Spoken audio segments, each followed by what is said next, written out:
Bonjour à tous, c'est Julien pour Numérama et aujourd'hui nous allons tester l'iPad Pro, la fameuse tablette d'Apple vendue à partir de 919 € que Tim Cook voudrait voir remplacer les PC. Alors Spoiler alerte, ce ne sera pas le cas, mais cela ne veut pas dire que cette tablette n'est pas intéressante par bien des égards. Alors après, était-elle vraiment nécessaire à la gamme d'Apple?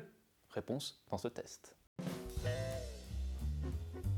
Et pour bien commencer ce test, commençons par revenir un peu sur le terme Pro qu'Apple a choisi pour définir sa nouvelle gamme et qui va placer la tablette en concurrence directe avec d'autres modèles comme la Surface Pro ou les hybrides qui tournent sous le système de Microsoft. Mais il faudra quand même rappeler que l'iPad Pro reste une tablette tactile. Donc nous l'avons testé dans des tâches de traitement texte lourd, dans des tâches de saisie sur internet, d'édition, etc.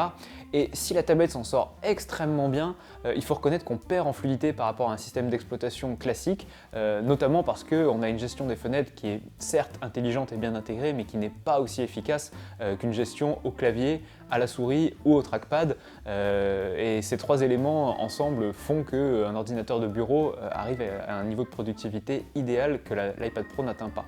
D'ailleurs, le clavier physique n'est pas ce qui se fait de mieux, loin de là, qui n'est pas à la hauteur de ce qu'on attendrait d'un constructeur comme Apple, qui nous a habitués à des claviers exceptionnels sur sa série MacBook.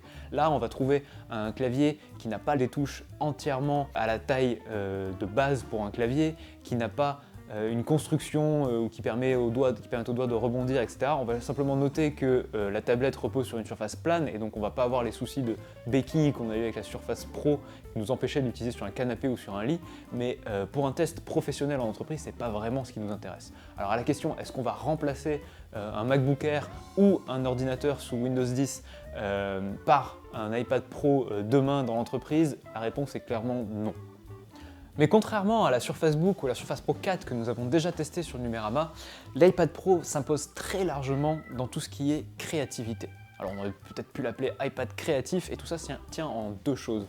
D'une part le stylet et d'autre part les options de dessin qui sont bluffants, complètement bluffants. C'est-à-dire que nous avons prêté la tablette à des dessinateurs, à des designers, à des photographes et tous nous ont dit la même chose. C'est quelque chose ce couple stylet iOS est quelque chose qu'ils ne retrouvent pas ailleurs, même sur des équipements professionnels, et tout ça parce que le stylet va communiquer en permanence avec la tablette pour lui donner des informations à la fois sur son inclinaison, sur les niveaux de pression, et on arrive à avoir au fond une feuille de dessin numérique, qui n'est pas simplement une tablette qui va dessiner vite fait ce qu'on lui donne, non, c'est vraiment une feuille de dessin numérique. Et ça, c'est également permis par un hardware assez colossal que Apple a mis dans sa tablette qui permet en temps réel de faire de la retouche photo, de l'édition de films en 4K, d'utiliser des logiciels de dessin assisté par ordinateur en 3D très puissants. Tout ça nous amène au fait à la prise de notes et à la conceptualisation de projets qui sont deux tâches où l'iPad Pro excelle car avec le stylet on va réussir sans mal à créer à la fois des présentations et à la fois à prendre des notes dans des conférences, dans des cours, etc. Donc c'est quand même une très bonne tablette pour tout ce qui est créativité. Mais là où vraiment elle nous a impressionnés et où on ne l'attendait pas, c'était sur le multimédia et le jeu vidéo. Et effectivement, on n'attendait pas l'iPad qui s'appelle Pro sur le côté multimédia et le jeu vidéo, mais c'est là où la tablette d'Apple excelle.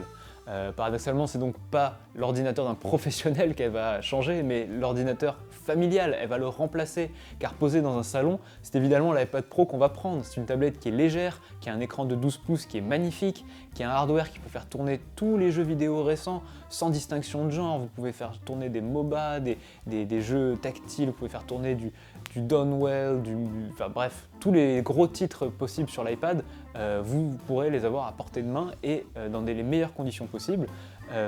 Donc ça fait un appareil qui est à la fois puissant et versatile, qui ne chauffe pas, qui est tout fin, qui est léger, bref.